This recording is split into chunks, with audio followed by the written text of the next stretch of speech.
My Hindi my Urdu channel के दर्शकों को आदित्य सिन्हा भांगी का नमस्कार। आज मैं बात करूंगा कोंकणी के कुछ उच्चारण की और खास करके हिंदी और उर्दू अक्षरों के उच्चारण में क्या फर्क है। एक तो हम जानते हैं कि गोवा में कोंकणी का जो प वर्ग है खास करके उसमें वो पूरा ओष्ठ नहीं है। जैसे हम हिंदी में हमारा प फ ब ब म है और मराठी में भी वो प फ ब ब म मतलब कि द्वितीय जो ध्वनि है वो फ है, द्विओष्ठ है। जबकि कोंकणी में वह फ बन गई है। जैसे उर्दू की फ है और इंग्लिश की फ ध्वनि है, उस प्रकार से वह कोंकणी में बन गई है, प फ ब ब म है। तो इस कारण होता यह है कि ज्यादातर जो गोवा के लोग हैं वो फ युक्त शब्दों को भी फ बोलते हैं। जैसे हिंदी में फिर है, फल है, फूल है, तो उनको गोवा के जो लोग हैं वो फिर, फल, फूल वगैरह कहते हैं। हालांकि ये गलती जो है वो पूरे भारत में आजकल हो रही है, शायद अंग्रेजी के प्रभाव के कारण भी हो सकती है। फिर मैं बात करूंगा कुछ उर्दू शब्दों को लेकर, उर्दू के जो अक्षर हैं उनमें जो नुक्ता है उनको लेकर मैं बात करूंगा और नुक्ता न डालने से या डालने देने की वजह से क्या अंतर आ जाता है। एक तो हमारा पहला अक्षर है क और दूसरा क उर्दू का। अब तो हम जानते हैं कि एक हमारा शब्द है कमर, जो हमारी कमर है, और दूसरा शब्द है कमर, क के नीचे नुक्ता है।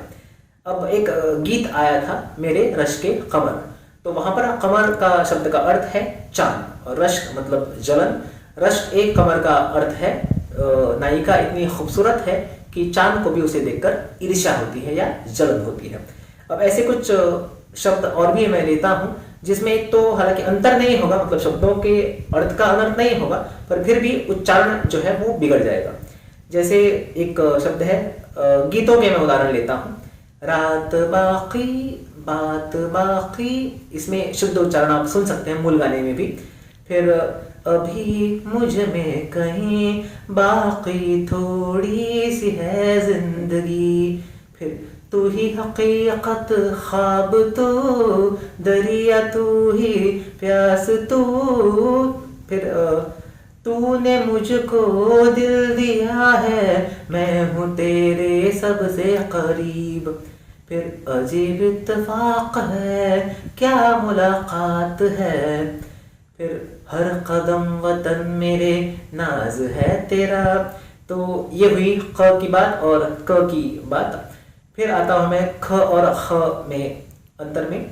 एक तो है ख हमारा सिंपल हिंदी का, जैसे खाना है, खुदाई है, खुदा है। अब हिंदी में अगर उर्दू की हम बात करें तो वहां पर ख जैसे खाना, तो वो जगह के लिए हो जाएगा, जैसे तहखाना, कारखाना वगैरह।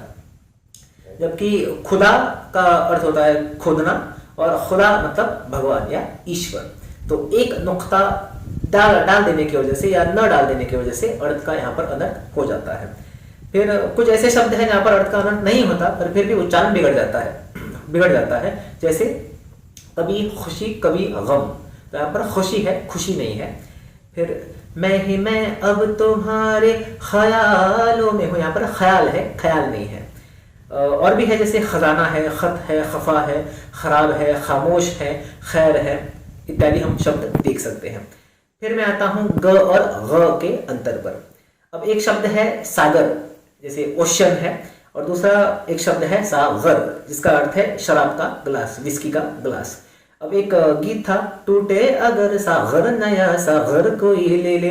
मैंने एक जगह गूगल का ट्रांसलेशन देखा था, लिरिक्स एंड उसका अर्थ जो है उसमें उन्होंने गलती से लिखा था कि ब्रेक द ओशियंस, जबकि वो होना चाहिए था ब्रेक द ग्लास। फिर और एक पंक्ति है, बज़्म रिंदा में सागर खनकने लगे। फिर जैसे गौर और गौर है, गौर मतलब सफेद और गौर मतलब ध्यान से देखना। फिर और भी कुछ शब्द हैं जिसमें एक तो नुक्ता न देने की वजह से उच्चारण में सिर्फ अर्थ का अर्थ नहीं होगा पर उच्चारण में अंतर हो जाएगा। जैसे गलत है, उसको गलत बोलेंगे तो वो गलत होगा। फिर गजल है, उसको गजल कहते हैं कई लोग, वो ठीक से हमें उतना सुनाई नहीं देता ठीक से। फिर और भी शब्द हैं जैसे गजब है, गबन है, गरीब है, गायब है, गुलाम, गुस्सा, दाग, दगाबाज और दिमाग, और भी कई सारे शब्द हैं। फिर मैं आता हूँ ज और ज पर। जैसे एक शब्द है जरा। अब जरा का अर्थ है एक तो बूढ़ा होना, बुढ़ापा, जरा, और जरा का अर्थ है थोड़ा सा, जरा सी दिल में दे जगह, तो जरा सी नहीं, जरा सी। फिर जैसे हर घड़ी बदल रही है रूप जिंदगी। अब मान लीजिए जिंदगी को अगर कोई जिंदगी कहता है, उसका कोई अर्थ का अर्थ नहीं होगा, पर उच्चारण में शुद्धता नहीं आएगी। फिर और भी जैसे शब्द है, जैसे आजाद, इंतजार, औजार, गुजरना, जरूरी, जिम्मेदार, ताजा, जहर, हजार। जैसे एक हिंदी के लेखक है हजारी प्रसाद द्विवेदी, उनको कई लोग हजारी प्रसाद द्विवेदी कहते हैं, जबकि हजारी प्रसाद द्विवेदी है। अब मैं आता हूँ फ और फ के अंतर पर, जो खास करके हिंदी में है, और हमारे हिंदी में फ है और उर्दू में फ है। जैसे शब्द है एक फलक और दूसरा है फलक।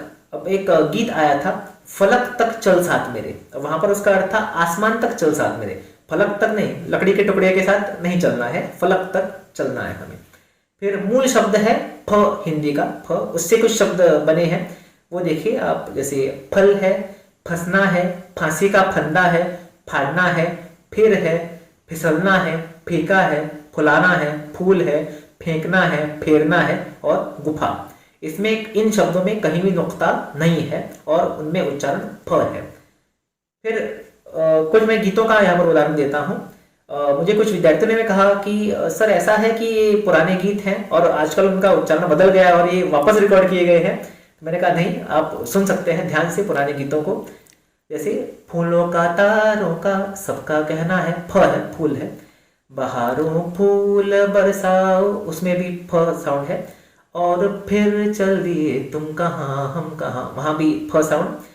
ये किसका है चेहरा जिसे मैं हर एक फूल में देखता हूँ। फिर रूठे बच्चे की हंसी जैसे फुसलाने से फिर खिल गई। कई लोग उसको फुसलाने से फिर खिल गई कहते हैं, जबकि गलत है। फिर नजर ये किसकी हमें लगी कि चलते चलते फिसल गए नहीं। और बागों के हर फूल को अपना समझे बागबान, यहाँ पर फूल है और बागबान है, बागबान है, ग नहीं है। तो ये कुछ शब्द थे जिसमें फ ध्वनि थी। कुछ शब्द इसमें फ ध्वनि है, जैसे खिलाफ, खौफ, तारीफ, फसल, फासला, फितरत, फुर्सत, फैसला, फौरन, मुफ्त, रफ्तार, लिफाफा।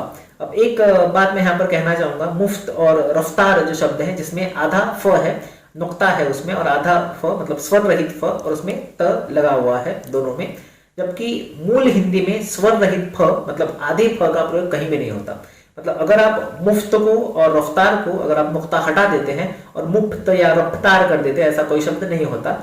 आधे फ का प्रयोग कहीं भी हिंदी में नहीं होता। तो ये कुछ बातें थी मैं कहना चाहता था। और साथ ही में कुछ अंग्रेजी के शब्द हैं, जैसे ऑफिस, प्रोफेसर, फिल्म, फोटो, और भी कई सारे हैं।